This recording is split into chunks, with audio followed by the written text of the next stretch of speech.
When people enter the Indian Police Service, the IPS, they are starry-eyed and they have Singham-like idealism in mind. But as days roll by and they become part of the system, their idealism waxes and wanes. And the first sign of this is when the officer begins to think in terms of what his political boss wants rather than what the law demands. My first rendezvous with a politician was way back in August 2004. I was in my first independent charge as the police head of any district. I was posted in Dharwad district. I was just a month old in that post. The local court had issued a non-bailable warrant against the then Chief Minister of Madhya Pradesh. Executing non-bailable warrant meant arresting her. Eventually, this incident led her to resign from the post of Chief Minister. But for me, trust me, though this incident involved a person as high profile as the Chief Minister of a state, this has been the easiest to challenge till date. In India, we have a deep-rooted menace of VIP culture. The VIPs, particularly the politicians, are given special treatment of various kinds, one such being policemen given as gunmen to politicians. Now, in most of the situations, even when there is no real threat, gunmen are given as status symbols, and the more the gunmen,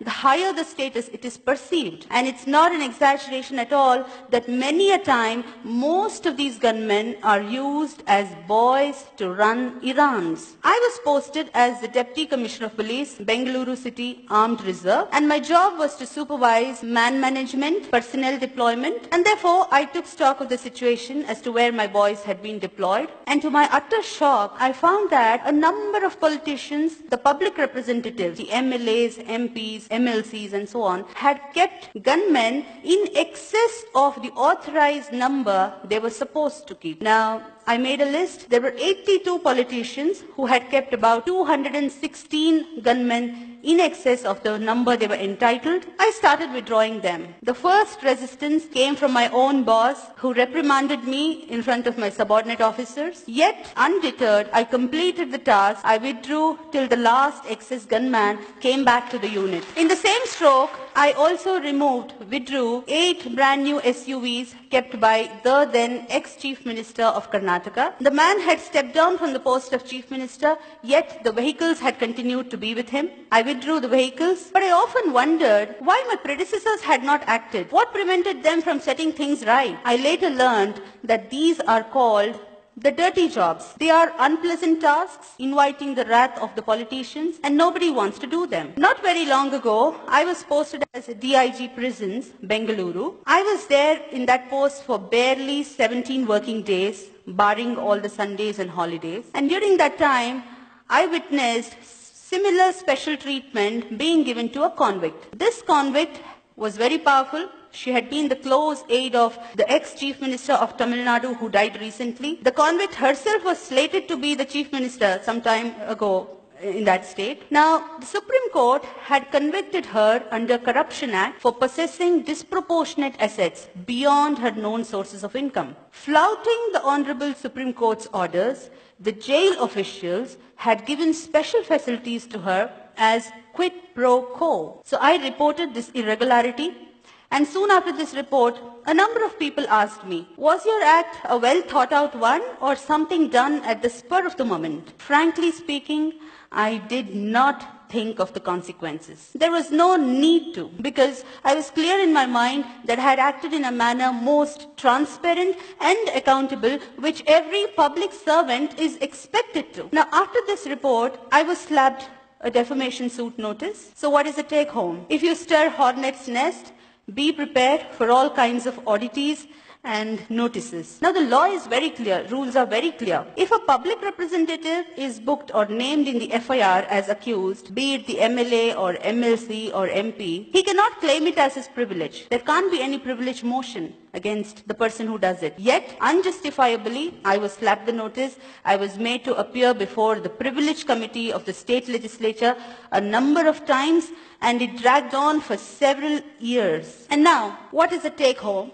what is the lesson that the politician is driving home in this? He is trying to teach the lesson to a bureaucrat. If you take me head on, this is what is going to be meted out to you. He is creating a fear psychosis in the mind of not just that particular individual bureaucrat, but in the whole clan of bureaucrats. And if the bureaucrat gets scared and succumbs, the politician succeeds in his purpose. Trust me, not many officers are willing to face such notices, because for acts done in official capacity, these kind of notices create a lot of personal discomfiture. They take away personal time, energy, peace of mind, and of course money if you have to fight it out in the court of law, and therefore nobody wants to face them. But in my personal opinion, just like every occupation has its own occupational hazards, these notices, be it the privilege notice or the contempt notice or any other kind of notice, defamation notice, whichever, they are the occupational hazards which have to be faced boldly by the bureaucrat. Now,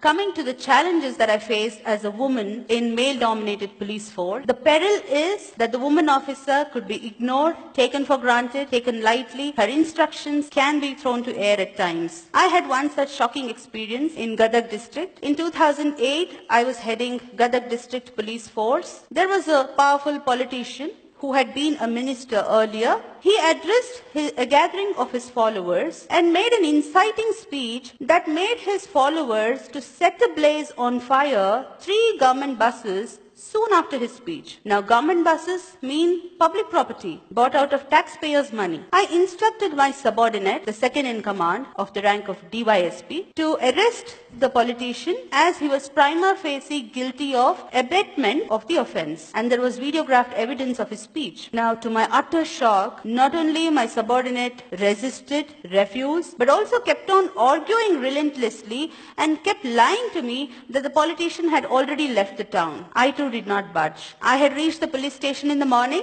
and I kept sitting throughout the day. So it became evening, it became night. The clock struck 9 at night, 9:15, 9:30, 10. And finally when the police staff saw that I'm not budging out, they somehow managed to get the politician to the police station. And then I instructed the station house officer of the police station to carry on the arrest procedures legally and to hand him over to the judicial custody, which was carried out. Now, upon the subordinate who had been lying to me, I took upon an inquiry and found that he was in constant touch with that politician over phone, though he had been lying to me that he was nowhere to be found. To this effect, I sent a report against the subordinate, the DSP, to the government as well as the Election Commission of India, because by that time election machinery was in place, and the government suspended him and he remained in suspension for more than a year. Now, challenges therefore are manifold, yet if the officer is willing to take risks, if the officer has nothing to hide, if he is clear in mind that he has acted lawfully and is fair, if he does not cling on to politicians for perks, cushy postings and so on, and last but not the least, if he has kept his bags packed ready to move out anytime if transferred, then such an officer, he or she, becomes a force to reckon with. Now, you might see that it's a commonplace knowledge that the MLAs, the MPs, the MLCs, these posts are created under the Constitution of India, but one must not forget that it is under the same Constitution, the All India Services, the IAS, the IPS, are created. And Article 311 of the Constitution gives complete protection to the bureaucrat for acts done in official capacity, and it is available to every officer in the country, including the state services. So the day the bureaucrats are able to come out of the phobia of transfers, the phobia of politicians, we will have the best bureaucracy in the world. Karl Marx once said, bureaucracy is an iron cage, but I find that our bureaucrats have chained themselves. They are the ones holding the chains. The day they break away from these self-imposed chains, the day they start exercising their real power, we will see a new India. Thank you.